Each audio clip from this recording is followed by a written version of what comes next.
Hello everyone, कैसे हैं? I hope आप लोग अच्छे होंगे। मैं प्रतिभा आपका एक बार फिर से स्वागत करती हूं अपने ही परिवार एम सिलेक्शन में। और अभी तक का हम लोगों ने जो पढ़ा कि कैसी हमारी शिक्षा व्यवस्था रही है, जो अभी हम लोगों ने एशियंट के बारे में पढ़ा, मिडवल इंडिया के बारे में पढ़ा कि यहाँ पर किस तरीके से शिक्षा व्यवस्था रही है। इसके बाद हम लोगों ने पढ़ा कि 1947 से 1956 तक हमारी शिक्षा व्यवस्था कैसी रही है। इनके बारे में हम लोगों ने यहाँ पे कवर किया है, आधुनिक भारत में किस तरीके से शिक्षा व्यवस्था का विकास हुआ है ना।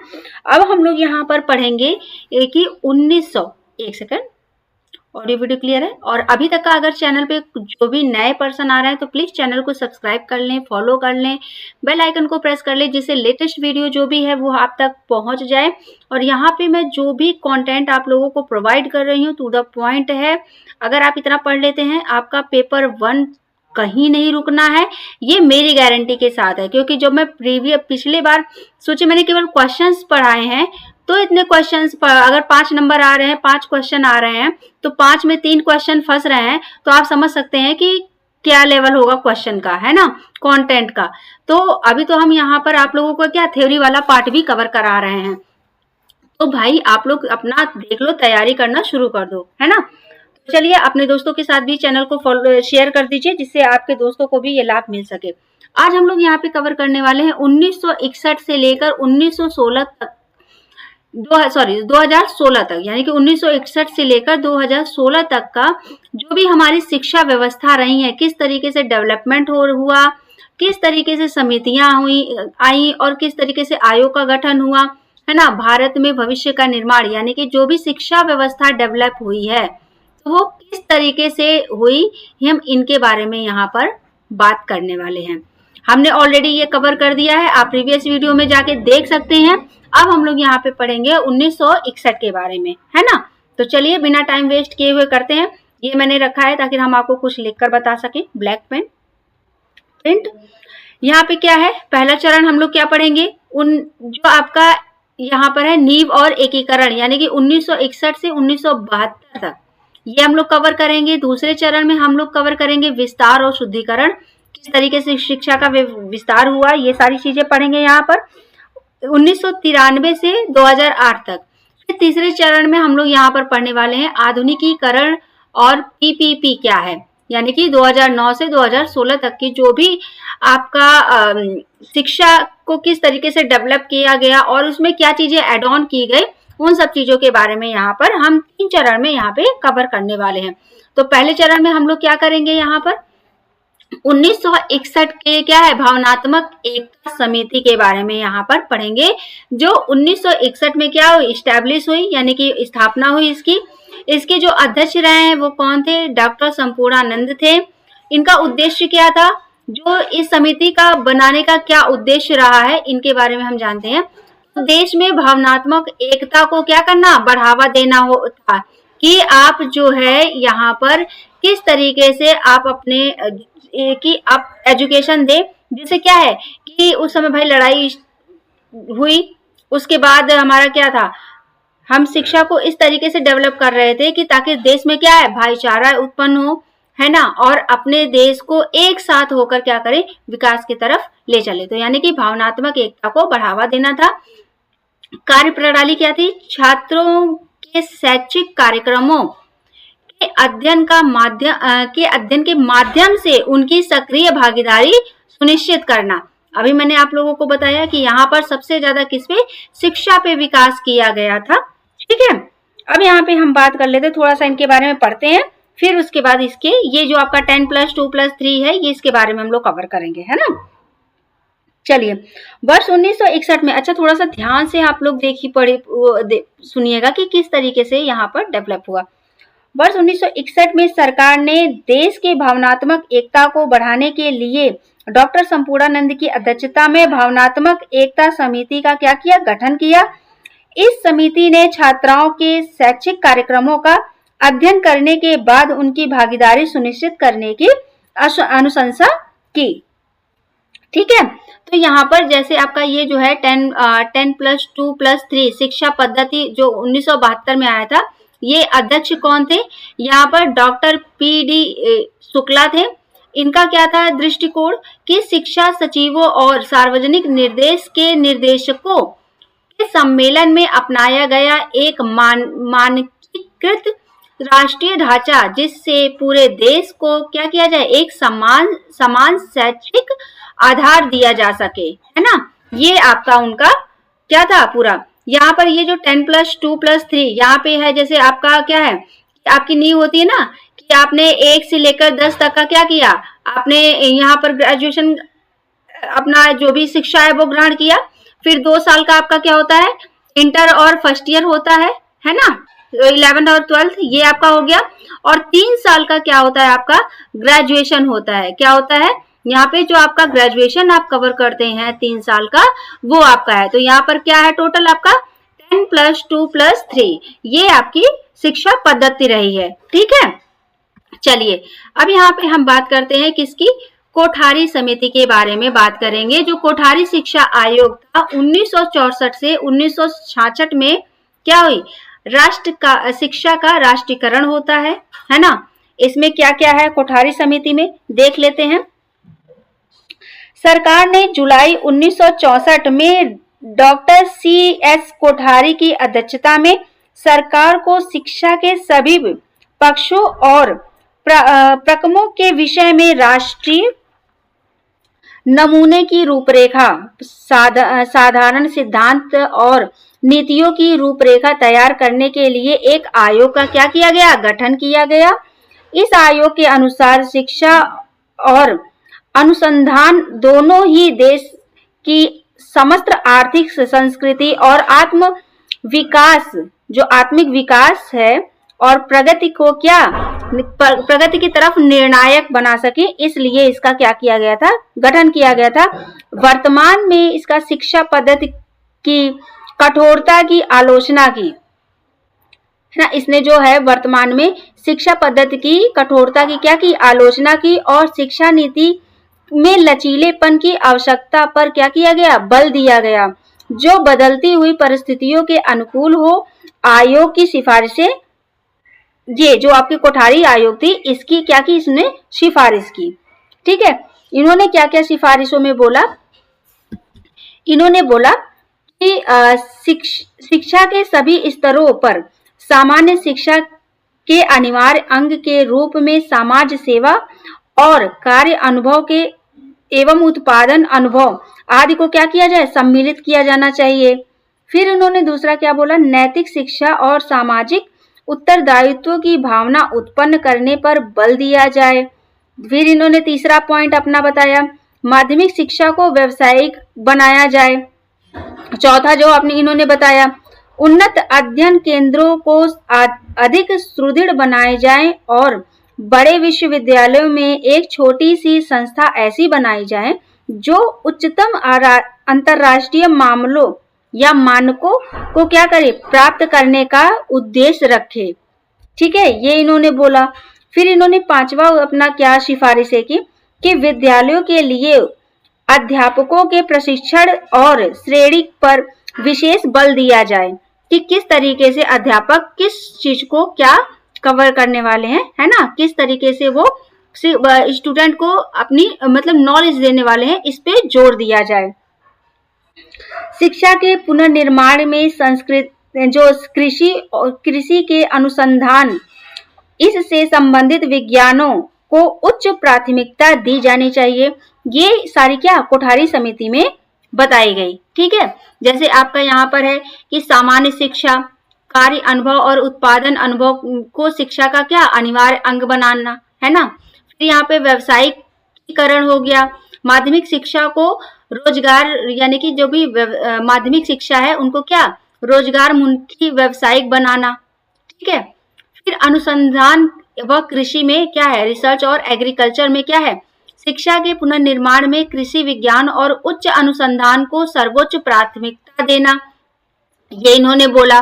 नैतिक यानी कि मोरल वैल्यू के बारे में इन्होंने बताया कि छात्रों में सामाजिक उत्तरदायित्व की भावना का विकास करना, ये सारी चीजें क्या की गई थी, जो कोठारी आयोग शिक्षा आयोग आया था इसमें क्या किया गया था, सिफारिशें की गई थी, इनका ये क्या था उद्देश्य था, है ना। यहाँ पे अब बात करेंगे त्रिभाषी सूत्र के बारे में कि इन्होंने त्रिभाषी सूत्र क्या बताए, भाषाई संतुलन का प्रयास करने। ठीक है, चलिए यहाँ पे हम बात करेंगे 1968 में क्या हुआ, आया ये त्रिभाषीय सूत्र। वर्ष 1966 में प्रकाशित कोठारी आयोग की सिफारिश के आधार पर वर्ष 1968 में भारत सरकार ने त्रिभाषा सूत्र की घोषणा की। किसकी घोषणा की? त्रिभाषीय सूत्र की, यानी कि इन्होंने 1968 में क्या किया, इसकी घोषणा की। ठीक है, और इन्होंने क्या बोला, त्रिभाषा सूत्र में हिंदी भाषी राज्यों में हिंदी, अंग्रेजी और आधुनिक भारतीय भाषा जैसे सामान्यतः दक्षिण भाषाओं में से एक हो, है ना, और गैर हिंदी भाषी राज्यों में अंग्रेजी, हिंदी और एक क्षेत्रीय भाषा शिक्षण की क्या है, भाषा की सिफारिश की गई कि भाई हिंदी तो होगी होगी, प्लस आपकी अंग्रेजी होगी, इंग्लिश होगी, और जो भी आपकी आधुनिक भाषा है सामान्यतः जैसे दक्षिणी भाषा की तरह जो भी उनकी लोकल भाषा है उसको क्या किया जाएगा, ऐड किया जाएगा, है ना। ये त्रिभाषी सूत्र ये कब लाए गए, ये आपका 1968 में लाया गया। ठीक है, और इसी तरीके से गैर हिंदी भाषी राज्य में भी इसी तरीके से आपका क्षेत्रीय भाषा हो गया, अंग्रेजी भाषा हो गया, और हिंदी को ये क्या किया गया, ऐड किया गया। ठीक है, उद्देश्य यहाँ पर क्या था, राष्ट्रीय एकीकरण और पूरे भारत में भाषाई समझ को बढ़ावा देना। ये किसका था, ये कोठारी आयोग की सिफारिशों पर क्या था, आधारित था। इस पे ज्यादा से ज्यादा इन्होंने क्या किया, बल दिया। ठीक है, इस पे क्या किया, जोर दिया गया। ठीक, अब यहाँ पे एक चीज और हम बताएंगे आपको कि जैसे यहाँ पे 10+2+ शिक्षा पद्धति थी यहाँ पे 1972 में, ये हमने जो आपको बताया है ना, ये आपको ऑलरेडी हमने बता रखा है कि ये किस लिए बनाया गया था, है ना। चल, लेकिन फिर भी एक बार हम यहाँ पे कवर कर देते हैं। 1972 में 10+2+3 शिक्षा पद्धति को शिक्षा सचिव और सार्वजनिक निर्देश के निर्देशकों के सम्मेलन में ये क्या किया गया, अपनाया गया। इसके कुछ ही दिनों बाद शिक्षा और सामाजिक कल्याण मंत्रालय ने इस पद्धति को लागू करने के लिए विषय में सुझाव देने के लिए डॉक्टर पी.डी. शुक्ला की अध्यक्षता में एक राष्ट्रीय समिति का क्या किया गया, गठन किया गया। एक किसके, पी.डी. शुक्ला के अध्यक्षता में, जो आपका आचार्य राममूर्ति समिति 1990 में क्या हुआ, गठित हुआ। राष्ट्रीय शिक्षा नीति 1986 में की समीक्षा के लिए वर्ष 1990 में आचार्य राममूर्ति समिति का गठन किया गया। इस समिति ने नीति में कुछ संशोधन प्रस्तुत करते हुए मॉड्यूलर शिक्षा, सेमेस्टर पद्धति और कौशल विकास से संबंधित सिफारिशें क्या की, दी गई थी। ठीक है, यहाँ पर अब हम यहाँ पे बात करेंगे क्या है 1993 में, है ना, गणनाम समिति के बारे में यहाँ पर बात करेंगे। किसके बारे में, यहाँ पे हम लिख देते हैं गणनाम समिति, किसके बारे में, है ना, जिससे आप लोगों का क्या है कॉन्सेप्ट क्लियर हो। ये कब आया, ये 1993 में क्या हुई, इसकी स्थापना होती है। हम यहाँ से 1993 से 2006 तक हम चलेंगे। ये हमारा क्या है, दूसरा चरण है। हम लोगों ने पहला चरण ऑलरेडी कवर कर लिया है ना, इसको 3 चरण में हम लोगों ने बांटा था। अब यहाँ पे हम बात करेंगे उच्च शिक्षा में गुणवत्ता और क्या है, अनुशासन जो है इसकी क्या कर गई, स्थापना की गई, या फिर इसको क्या किया गया, अब लाया गया कि किस तरीके से हम इसकी गुणवत्ता को बढ़ा सकते हैं, इसमें अनुशासन ला सकते हैं, है ना। इन सब चीजों पे क्या किया गया, जोर दिया गया। ठीक है, चलिए अब हम यहाँ पे 1993 के लिए हम बात करते हैं, है ना। ज्ञानम समिति कौन आती है यहाँ पर, गणनाम समिति 19 ज्ञानम कह सकते हैं, या फिर यहाँ पर आप क्या कह सकते हैं, गणनाम, है ना। गणनाम समिति 1993 में आती है। वर्ष 1993 में गणनाम समिति का गठन किया गया। समिति ने क्या कुछ सिफारिशें भी प्रस्तुत की। ऑब्वियसली ये सब कोई समिति बनती है तो वो क्या करती है, अपनी सिफारिशें भी प्रस्तुत करती है, क्योंकि वो इसी उद्देश्य से ही बनाया ही जाता है ना। इनकी सिफारिश से देखते हैं कि इन्होंने क्या क्या बनाया यहाँ पर, कि अकादमिक उत्कृष्टता को सुनिश्चित करने के लिए लचीलापन और स्वायत्तता दी जाए, ये इन्होंने बताया। फिर यहाँ पे बताया डीम्ड विश्वविद्यालयों की बढ़ती संख्या नियंत्रित की जाए, इन्होंने बोला। फिर इसके बाद बोला कि उच्चतर शिक्षा पर राष्ट्रीय आयोग की स्थापना की जाए, ये इन्होंने बताया यहाँ पर, है ना। ये आपका कवर किया, जो इनका विजन था उच्चतर शिक्षा पर राष्ट्रीय आयोग की क्या किया जाए, स्थापना की जाए, ये इनका पहला प्रस्ताव रहा है। ठीक है। फिर इन्होंने एक और बात बताई कि शिक्षा की गुणवत्ता को विनियमित किया जाए और विश्वविद्यालय के अनुसंधान को क्या किया जाए, प्रोत्साहन दिया जाए, ये इन्होंने बात किया। ठीक है। तो ये किसमें, गणनाम समिति जो 1993 में बनी, इसमें ये क्या किया गया, ये सारे मॉड्यूल रखे गए, है ना। अब यहाँ पे हम बात करेंगे किसका, लिंग 2 समिति के बारे में, जो 2006 में आई। अब यहाँ पे देखते हैं कि इन्होंने क्या क्या चीजें बोला। इन्होंने बोला कि वर्ष 2006 में मानव संसाधन विकास मंत्रालय ने लिंग 2 समिति का गठन किया। इस समिति का मुख्य कार्य उच्चतम न्यायालय के निर्णय के अनुसार छात्र संघ चुनाव में सुधार, छात्र राजनीति को बाहुबल और धन से मुक्ति दिलाना था। इस समिति का सभी जो सिफारिशें क्या की गई, स्वीकार कर ली गई थी। जो ये लिंग 2 समिति बनी, क्यों स्वीकार की गई, देखते हैं। इसका क्या था आपका लक्ष्य था, छात्र संघ चुनावों का क्या करना था, बाहुबल और धन को क्या उस प्रभाव से मुक्त कराना था, है ना। यही हमने आपको बताया। चलिए, अब इन्होंने बोला कि यहाँ पर राष्ट्रीय ज्ञान आयोग यानी कि सैम पित्रोदा समिति, जो आपकी 2006 में से और 2008 तक रही। अब यहाँ पे देखते हैं, वर्ष 2006 में भारत सरकार ने सैम पित्रोदा समिति की स्थापना की। इसने उच्च शिक्षा के विकास हेतु सुझाव दिए ताकि भारत को विश्व शिक्षा में श्रेष्ठ बनाया जा सके। आज का टाइम जो है, उच्च शिक्षा में अधिक शोध कार्य की आवश्यकता है। क्यों? क्योंकि इसमें ज्ञान और तकनीकी, स्वास्थ्य, कृषि, बौद्धिक संपदा, उत्तरदायित्व जैसे विषयों को क्या भी ज्ञान में क्या किया जा रहा है, ध्यान में रखते हुए इसको रखा जा रहा है। ठीक है, और रखना है। इसके लिए मानव क्षमता को बढ़ाया जाना आवश्यक है। इसीलिए क्या है कि विशाल कार्य को ध्यान में रखते हुए वर्ष 2005 से 2008 तक 3 वर्ष के लिए राष्ट्रीय ज्ञान आयोग का क्या किया गया, गठन किया गया। इसके अध्यक्ष सैम पित्रोदा जी रहे हैं।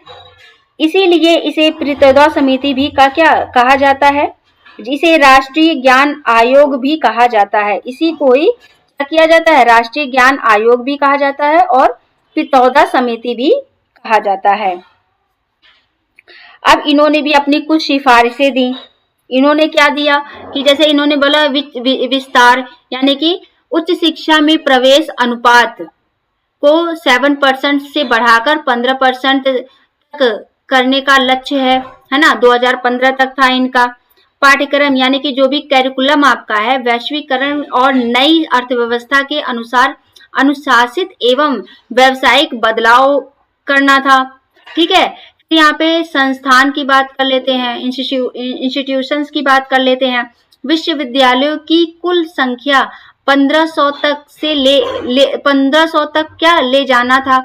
विदेशी विश्वविद्यालय की स्थापना की अनुमति देनी थी। इसमें रेगुलेशन की बात कर लेते हैं तो एक स्वतंत्र उच्च शिक्षा नियामक प्राधिकरण का प्रस्ताव था कि एक स्वतंत्र जो आपका शिक्षा नियामक प्राधिकरण बन सके, है ना। इसका प्रस्ताव दिया गया यहाँ पर।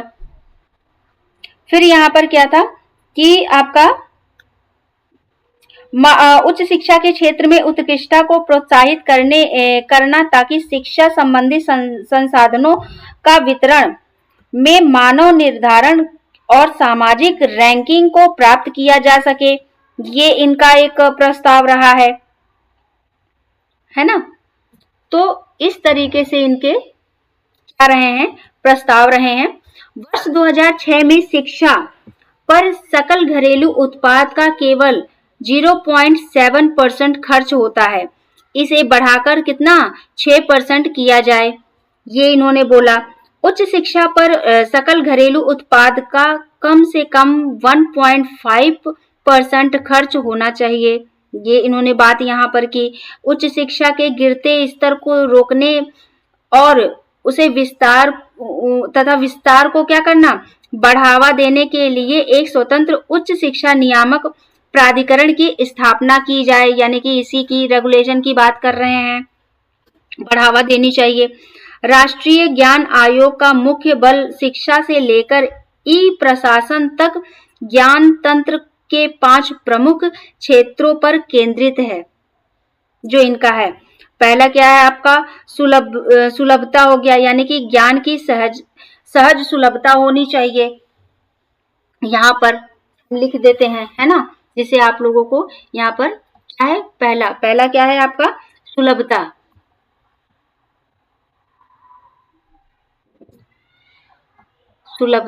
ठीक है। दूसरे की बात करें, यहाँ पर इसमें क्या बोला गया कि आपका ज्ञान की सहज सुलभता होनी चाहिए, हो है ना। फिर यहाँ पे बात की है सिद्धांत की, यानी कि प्रिंसिपल की, है ना। फिर यहाँ पे इसका क्या है, जो शिक्षा के सभी स्तर और रूप, है ना। फिर यहाँ पे हम बात करते हैं, तो यहाँ पे तीसरा जो पॉइंट आपका आ जाएगा, रचना आ जाएगी, है ना। रचना आ गई आपकी, ज्ञान का प्रभावकारी रचना। फिर यहाँ पे चौथे की बात कर लेते हैं, उपयोग हो गया, ये आपका ज्ञान के प्रणालियों का उपयोग। फिर यहाँ पे आपका पांचवा जो आता है सेवाएं, ना। तो यहाँ पे जैसे ई प्रशासन हमने ऑलरेडी आपको डिस्कस कर रखा है। तो ये आपके 5 क्या हैं, यहाँ पर प्रमुख क्षेत्र केंद्रित हैं, ठीक है। अब यहाँ पे हम बात करेंगे किसकी, कि उच्च शिक्षा में नवीनीकरण और पुनर्भरण सलाहकार समिति के बारे में बात करेंगे, जो आपकी आती है यशपाल समिति, है ना, 1909 में बनी। ये विखंडन की समाप्ति और क्या है, पुनर्भरण है ना, 1909 में बनी। अब देखते हैं यहाँ पर 1909 में क्या क्या हुआ। 1909 में सरकार ने उच्च शिक्षा को व्यवस्थित करने के लिए प्रसिद्ध शिक्षाविद और यूजीसी के पूर्व अध्यक्ष जो प्रोफेसर यशपाल की अध्यक्षता में उच्च शिक्षा के नवीनीकरण तथा पुनर्भवन के लिए सलाहकार समिति की क्या की, स्थापना की। इस समिति को यशपाल समिति भी कहते हैं, क्यों, इसीलिए इस समिति ने क्या किया, कुछ सिफारिशें भी प्रस्तुत की, है ना। अब इन्होंने कौन कौन सी अपनी सिफारिश प्रस्तुत की, देखते हैं। इन्होंने बोला यूजीसी और एआईसीटीई जैसे उच्च शिक्षा नियामक को भंग करने, यानी कि रेगुलेशन क्या है आपको, को भंग करने के लिए जो रेगुलेटर बॉडी बनती है, को भंग करने के एक राष्ट्रीय उच्च शिक्षा एवं अनुसंधान आयोग, है ना। यहाँ पर जैसे इसका क्या है आपका, national commission for higher education and research, इस NCHER की स्थापना की जाए। विश्वविद्यालयों का स्वरूप ऐसा हो कि जहां कृषि, समाजशास्त्र, प्रौद्योगिकी, विज्ञान, इंजीनियरिंग और प्रबंधन जैसे क्या है, विषयों का पढ़ाया जा सके, जिससे कि इन विषयों को पढ़ाने के लिए अलग से संस्थानों की स्थापना की आवश्यकता ना हो, इसीलिए इसमें क्या है, इन सबको पढ़ाया जाए। विश्वविद्यालयों के से कॉलेजों की संख्या कम हो, ये बोला गया। डीम्ड विश्वविद्यालयों का दर्जा प्रदान करने के लिए एक संगठित प्रक्रिया हो, जिससे कि ऐसे विश्वविद्यालय खोलने पर रोक लगे। विदेशी विश्वविद्यालयों की स्थापना की स्वीकृति देने में सावधानी हो, ये इन्होंने बात की उसमें। फिर इन्होंने बताया कि भारतीय प्रौद्योगिकी संस्थान आईआईटी और भारतीय प्रबंधन संस्थान आईआईएम को विश्वविद्यालय के आधार पर विकसित किया जाए, ये इन्होंने बोला। ग्रेजुएट रिकॉर्ड्स एग्जाम पद्धति के आधार पर आईआईटी और आईआईएम के प्रवेश होने चाहिए, जो आपका जैसे आपका होता ना कि ग्रेजुएशन के बाद आप उसको करते हैं, ताकि किसी विशेष क्षेत्र में छात्र का क्या है, दक्षता की जांच की जा सके कि इन्होंने भाई आप किस क्षेत्र के लिए पात्र हैं, ये आपका देखा जा सके, है ना। स्नातक डिग्री और बहु अनुशासकीय पाठ्यक्रम को बढ़ावा दिया जा सके, ये इन्होंने किसमें, यशपाल समिति में इन्होंने सिफारिशें की कि ये सारी चीजें हो जिससे हम क्या कर सके भाई, जो भी कह सकते हैं व्यवसाय के लायक हो, जिस जैसे मान लो कि कोई है कि आईआईटी में जाना चाह रहा है, अगर वो आईआईटी के योग्य है तो जिसकी जिस योग्यता हो उस व्यवसाय में हम उसको क्या कर सकें, उसको चुन सकें या उसे भेज सकें, तो ऐसा प्रावधान होना चाहिए, है ना, इन्होंने ये बोला। एक सेकंड जरा हम देखें कि आपका ऑडियो वीडियो क्लियर है। ओके, कट रहा है, चलिए अब नहीं कटेगा, ठीक है। ये इन्होंने बात की। अच्छा, अब हम लोग यहाँ पे पढ़ेंगे क्या, जो आप लोगों का विज्ञान तकनीकी और अनुसंधान का युग, यानी कि यहाँ पर किस तरीके से तकनीकी का विकास हुआ, किस तरीके से विज्ञान और अनुसंधान के क्षेत्र में ज्यादा से ज्यादा बढ़ोतरी हुई, इनके बारे में हम लोग यहाँ पे पढ़ेंगे, है ना। इसके पहले हम लोग यहाँ पर पढ़ेंगे डॉक्टर अनिल काकोडकर, जो हमारे हैं काकोडकर समिति के बारे में यहाँ पर पढ़ेंगे, जो 2011 में क्या है आई, है ना, इनके बारे में हम लोग यहाँ पर पढ़ेंगे। तो चलिए इनका किस तरीके से तकनीकी शिक्षा में योगदान रहा है उनके बारे में हम लोग यहाँ पे देखेंगे।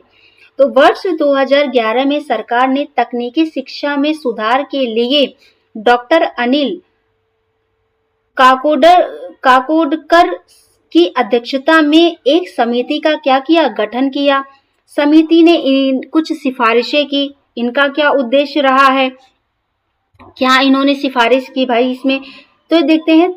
तकनीकी शिक्षा में सुधार करने की नीति का एक निश्चित रूप हो, इन्होंने ये बोला, है ना, जिसमें हम क्या कर सके, सुधार कर सके, उसमें हम संशोधन कर सके, ये सारी चीजें इन्होंने बोली। प्रत्येक संस्थान में अनुसंधान के लिए 2% बजट निर्धारित किया जाए, यानी कि इन्होंने बोला कि जो भी आपका प्रत्येक संस्थान है उसमें क्या हो, 2% का बजट क्या हो, अनुसंधान के लिए निर्धारित की जाए। ये इन्होंने क्या काकोडकर समिति ने जो भी है उन्होंने बोला। अध्यक्ष कौन थे, डॉक्टर अनिल काकोडकर, है ना, इन्होंने अपनी सिफारिशें की। अब यहाँ पे हम बात करेंगे शर्मा समिति के बारे में, विज्ञान का विकास किस तरीके से हुआ, इन्होंने क्या बताया भाई। इन्होंने बोला कि शर्मा समिति ने भारत में विज्ञान और प्रौद्योगिकी शिक्षा के विकास पर अपने सुझाव प्रस्तुत किए। समिति ने विज्ञान शिक्षा और शोध संस्थानों की स्थापना करने की सिफारिश की और तकनीकी शिक्षा के विस्तार एवं गुणवत्ता को सुनिश्चित करने हेतु आवश्यक सुझाव दिए, जिससे समिति ने विश्वविद्यालय अनुदान आयोग द्वारा प्रति वर्ष विज्ञान में शोध को प्रोत्साहन हेतु कितना 500 करोड़ का प्रावधान करने की सिफारिश की। इन्होंने ये बोला, है ना। भारत में विज्ञान और प्रौद्योगिकी शिक्षा का विस्तार हो सके, इनका उद्देश्य था। और इनका प्रमुख अनुशंसा क्या थी कि यूजीसी द्वारा विश्वविद्यालयों में विज्ञान शोध के प्रोत्साहन हेतु प्रति वर्ष 500 करोड़ का क्या अनिवार्य है, 500 करोड़ का अनिवार्य प्रावधान करें, कि मतलब ये जो है इसमें 500 करोड़ का क्या करें, यहाँ पे योगदान प्रावधान करें कि हम इतना क्या करेंगे, अमाउंट दें, जिससे हमारे यहाँ पर जो विज्ञान का है उसको क्या करें हम, और क्या करें, उसे बेटर बना सके, है ना, उसमें और भी चीजें ऐड कर सके। तो ये बजट की बात हुई, ठीक है। अब यहाँ पे हम बात करने वाले हैं किसके बारे में, केबी पावर समिति के बारे में। किसके बारे में, केबी पावर समिति, जो 2012 में क्या हुई, इस्टेब्लिश हुई, बनाई गई, है ना। अब केबी पावर समिति क्या है, इसमें पीपीपी मॉडल के का मैट्रिक्स क्या है, ये जो पीपी मॉडल है इसके बारे में देख लेते हैं कि हमारा पीपी मॉडल क्या है ना। 2012 में यूजीसी ने केबी पावर समिति की स्थापना की। इस समिति ने उच्च शिक्षा में सर्वाधिक निजी भागीदारी सुनिश्चित करने के लिए कितने 4 मॉडल प्रस्तुत किए हैं। इन्होंने अपने ये 4 मॉडल क्या किए, जो आपका 1, 2, 3 और ये 4, ये इन्होंने 4 मॉडल क्या किए, प्रस्तुत किए हैं। पहला देखते हैं आधारभूत ढांचा मॉडल। यहाँ पे आधारभूत ढांचा जो मॉडल है, इसमें क्या है कि निजी क्षेत्र आधारभूत ढांचे में निवेश करता है, जबकि सरकार संचालन और प्रबंधन कार्य करती है, एवं निवेश के बदले में निवेशक को सरकार वार्षिक भुगतान करती है। उन्होंने ये बताया, ठीक है।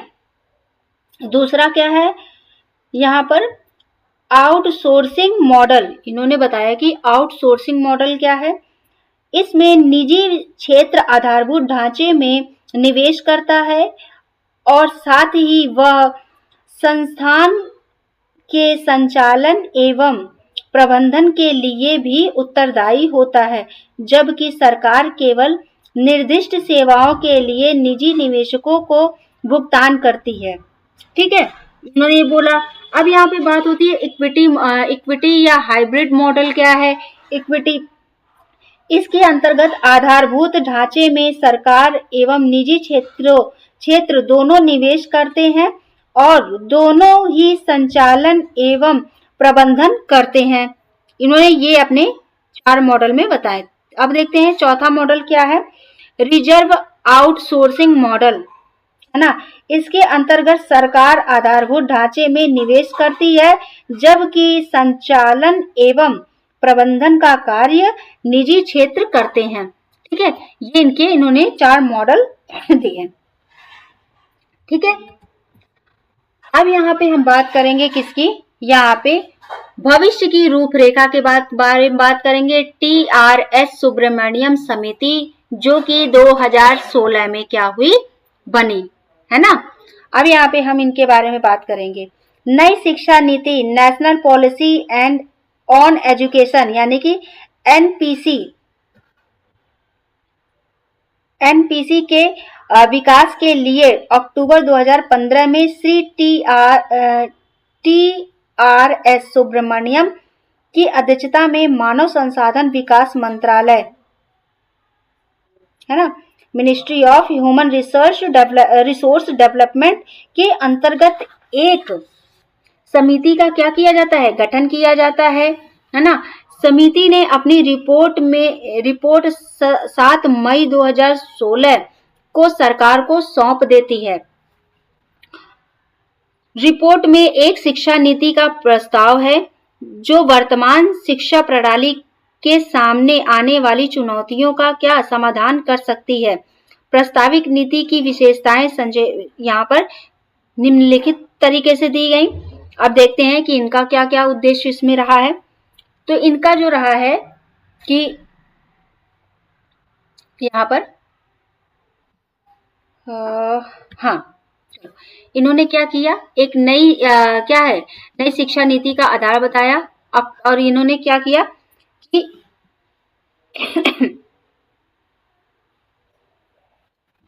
अक्टूबर में ये क्या होता है, गठन होता है नई शिक्षा नीति, एनईपी या ठीक है, के विकास के लिए एक नया व्यापक रूपरेखा तैयार करना था, है ना।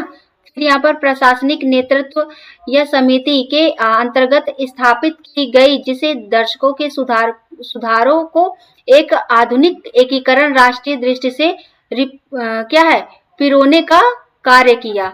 ठीक है, अब यहाँ पर इन्होंने जो संक्षेप में बताया, इनके बारे में हम देख लेते हैं इनका क्या रहा है। कि राष्ट्रीय शिक्षा नीति का व्यापक उद्देश्य था, है ना। फिर उन्होंने बोला दूसरा अपना पॉइंट कि बचपन की देखभाल और शिक्षा, इन्होंने इसके बारे में बोला। फिर तीसरा इन्होंने पॉइंट बोला कि शिक्षा का अधिकार अधिनियम 2009 में संशोधन, ताकि निजी और सरकारी स्कूलों में मान्यता के लिए समान मापदंड हो, है ना, इन्होंने ये बोला। फिर इन्होंने अपना चौथा पॉइंट बताया, विद्यालय परीक्षा सुधार, पारंपरिक अंक योजना की बजाय स्केल किए गए स्कोर और प्रतिशत का उपयोग किया जाना चाहिए, ये इन्होंने बताया। फिर उन्होंने अपने पॉइंट प्रस्तुत किए कि शिक्षक प्रबंधन एक स्वायत्त शिक्षक भर्ती बोर्ड की स्थापना की जानी चाहिए, बताया। फिर अपने पॉइंट इन्होंने रखे कि शिक्षा में सूचना संचार प्रौद्योगिकी का उपयोग हो, यानी कि टेक्नोलॉजी, आप जैसे information and communication technology ICT का उपयोग किया जाए, है ना, जिससे अपने क्या किया जाए, और ज्यादा हम क्या कर सकते हैं, शिक्षा में सुधार कर सकते हैं। क्योंकि भाई डिजिटल के माध्यम से हम बहुत सारी चीजें क्या करते हैं, कवर करते हैं। आज के टाइम पे अगर आप देख लें तो यही तो है कि कोई भी अगर आपको सर्च करना होता तो क्या, फटाफट आपने गूगल यूज कर लिया, है ना, आपने वीडियो देख लिया, तो उससे चीजें क्लियर हो जाती हैं। तो यही इनका रहा कि आप क्या है, आईसीटी का भी यहाँ पर प्रयोग करें। व्यावसायिक शिक्षा और प्रशिक्षण पर बल दिया जाए, इन्होंने ये बोला इसमें। ठीक है, तो ये तो आपका क्या रहा, इन्होंने बताया कि किस तरीके से आपको यहाँ पर सुब्रमण्यम समिति की इन्होंने अपने पॉइंट रखे, है ना। अब यहाँ पे हम बात करते हैं कि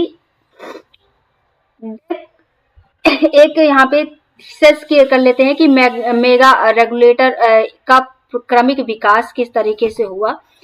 यहाँ पे 1993 में ज्ञानम समिति, है ना, 1906 में पित्रौदा समिति, क्या है, पित्रौदा समिति, फिर 1909 में यशपाल समिति, है ना। इस तरीके से क्या हुआ, इनका गठन हुआ। इन लोगों ने बहुत अपने अपने प्रयास किए, अपने अपने सिफारिशें की कि किस तरीके से आप क्या है, उच्च शिक्षा में क्या किया जाए, डेवलपमेंट किया जाए, है ना। अब ये एक रूपरेखा है, जैसे आपके एग्जाम में पूछ लेता है कि आपका यहाँ पर ये वर्ष हो गया और यहाँ पे समिति हो गई, इनके योगदान है ना, किसकी अध्यक्षता में समिति का गठन हुआ, ये चीजें कवर कर लेते हैं। तो एक नजर फटाफट देख लेंगे हम लोग यहाँ पर। 1961 में संपूर्णानंद समिति हुई, किसकी अध्यक्षता में, नी की अध्यक्षता में। इनका उद्देश्य क्या था, प्रमुख योगदान भावनात्मक एकता, है ना। 1964 में कोठारी समिति आती है, इसमें इन्होंने अपना योगदान दिया 10+2+3 आधार और त्रिभाषी सूत्र का यहाँ पर इन्होंने बात की थी, मुख्य इनका था योगदान। 1993 में ज्ञानम समिति आती है और यहाँ पर इन्होंने क्या योगदान दिया, अकादमिक उत्कृष्टता की यहाँ पर बात की और बोला कि ये इनका मुख्य योगदान था। 2006 में लिंग दोह समिति आती है, छात्र राजनीतिक सुधार की यहाँ इन्होंने बात की कि इसमें सुधार होनी चाहिए। फिर 2006 में ही पित्रौदा समिति आती है, 15% क्या है, GER या ज्ञान आयोग में बल देना चाहिए, है ना, ये इन्होंने बात की। 2009 में यशपाल समिति आती है, जो इन्होंने बोला कि साइलो खत्म करना चाहिए। 2011 में काकोदकर समिति आती है, इन्होंने बताया कि अनुसंधान हेतु 2% बजट क्या हो, बजट होना चाहिए, है ना, देना चाहिए। फिर यहाँ पे 2012 में के बी पावर समिति आती है, यहाँ पर इन्होंने 4PP मॉडल दिया अपने, ठीक है। फिर यहाँ पे 2016 में सुब्रमण्यम समिति आती है, जिन्होंने नई शिक्षा नीति की रूपरेखा प्रस्तुत की, अपना योगदान दिया। तो ये तो आपका रहा पूरा क्या, पूरा आपका विकास रहा है और अभी भी क्या है, ये जारी है। हम लोग यहाँ पे अब जो पढ़ेंगे, यहाँ पे हम लोगों ने 1961 से लेकर क्या 2016 तक का हम लोगों ने यहाँ पर किस तरीके से शिक्षा व्यवस्था रही है, किस तरीके से समितियां आई, उन्होंने अपनी अपनी सिफारिशें की कि भाई शिक्षा में अपना अपना योगदान दिया कि किस तरीके से हम शिक्षा को और बेटर बना सकें, ये उनका रहा है। अब जो हम लोग यहाँ पर पढ़ेंगे कि आपका राष्ट्रीय शिक्षा नीति 2020, इनके बारे में हम लोग नेक्स्ट टॉपिक में पढ़ेंगे। छोटे छोटे टॉपिक कवर करेंगे जिससे आप लोगों को भी क्लियर हो। और ये जो आपकी क्लासेस हैं, ये टू द पॉइंट आपके सिलेबस जो आपका है, डिट्टो मैं सिलेबस ही उठाकर करवा रही हूँ। मैं एक्स्ट्रा कोई भी चीज यहाँ पर नहीं देने वाली हूँ कि आपको इधर उधर बहकाना फुसलाना, है ना, ये सब चीजें कुछ भी नहीं है। टू द पॉइंट आप अगर सिलेबस उठा के देखेंगे तो एक एक सिलेबस का एक एक टॉपिक मैं यहाँ पे कवर कर रही हूँ। इन केस अगर कोई टॉपिक छूटता है तो वो लास्ट में मैं आप लोगों को कवर कर दूंगी, है ना। तो आई होप कि आपके डाउट क्लियर हो रहे होंगे। और अगर आपका कोई और भी डाउट रहता है तो प्लीज आप मुझे कमेंट में कमेंट कर सकते हैं, टेलीग्राम चैनल से जुड़ सकते हैं। वहां पे मैं आप लोगों को पीवाईक्यू, जैसे मान लीजिए आज ये मैंने टॉपिक कवर किया, इसका पीवाईक्यू मैं उठा के कुछ पीवाईक्यू है, कुछ अपना फ्रेश टेस्ट उठा के मैं वहां पे दे रही हूँ, जिससे आप लोगों की प्रैक्टिस हो सके। और जैसे ही आपका सिलेबस कंप्लीट हो जाएगा मैं आपकी प्रैक्टिस यहाँ पर कराना स्टार्ट कर दूंगी, ठीक है। तो आप टेलीग्राम चैनल को भी ज्वाइन कर लें और वहां से भी अपने प्रैक्टिस को आप करना शुरू कर दें। कुछ लोग हैं कि वहां पे मुझसे कन्वर्सेशन भी करते हैं, मतलब बातें भी करते हैं कि उनका जो भी डाउट होता है तो मैं वहां पर उनको सॉर्ट आउट भी करती हूँ, है ना। उनको ऑलरेडी वहां पे मैसेज का रिप्लाई जरूर आता है। आप अगर टेलीग्राम चैनल पे करते हैं वहां पे भी आपको मैसेज का रिप्लाई मिलेगा। आप यहाँ पे मुझे कमेंट करेंगे, कमेंट का भी मैसेज का रिप्लाई आपको विद इन आवर्स में मिल जाएगा, है ना। तो मेरा प्रयास है कि मैं आप लोगों को बेटर एजुकेशन दे सकूं और आपका प्रयास रहेगा कि आप बेटर एजुकेशन ले सकें। सो अभी तक अगर आपने चैनल को सब्सक्राइब नहीं किया है तो प्लीज चैनल को सब्सक्राइब कर लें, बेल आइकन को प्रेस कर लें, जिससे जो भी लेटेस्ट वीडियो है वो आप तक तुरंत पहुंच सके। और मेन है कि आपके जो भी कलीग हैं, जो भी आपके फ्रेंड हैं, वो यूजीसी नेट की अगर तैयारी कर रहे हैं तो प्लीज वो आप उनको अपने ये वीडियो शेयर कर दें और उनसे भी आप चैनल को अपना फॉलो करवा लें, जिससे उनको भी ये लाभ मिल सके। सो चलिए आज के लिए इतना ही रखते हैं। So thank you so much, bye bye, take care. और अगले वीडियो का वेट करिए। कोशिश करूंगी कि अब मैं आपको शॉर्ट्स में भी आपको कुछ चीजें प्रोवाइड करूं जो आपका पॉइंट छूट जाते हैं। बहुत सारी इन्फॉर्मेशन है कि मुझे शॉर्ट में भी देना है, जैसे यूजीसी जो आपका पीएचडी वाले स्टूडेंट हैं उनके बारे में। तो अब आपका रेगुलर आपको हर एक चीज की नॉलेज मिलती रहेगी, कोई भी चीज यहाँ पर छूटेगी नहीं, चाहे वो पीएचडी की गाइडेंस हो या फिर आपका कंटेंट हो या पेपर 2 हो या पेपर 1 हो, हर एक चीज आपको यहाँ पर मिलने वाला है। मैं जानती हूँ कि जो हमारे जो आपके ज्योग्राफी के बच्चे हैं वो नाराज होंगे, गुस्सा होंगे मुझसे, क्योंकि उनको मैं वीडियो नहीं प्रोवाइड कर पा रही हूँ। बट बिलीव मी, आपकी क्लासेस भी स्टार्ट होने वाली हैं बहुत जल्दी ही। तो चलिए आज के लिए इतना ही रखते हैं। Thank you, bye bye, take care.